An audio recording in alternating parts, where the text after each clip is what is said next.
Spirulina used by NASA. NASA has used spirulina in a number of ways.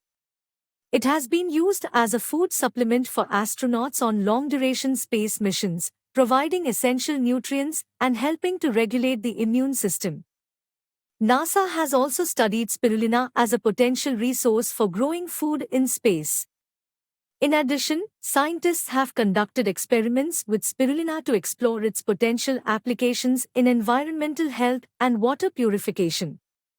NASA has studied the use of spirulina to provide a food supplement to astronauts on long-duration space missions.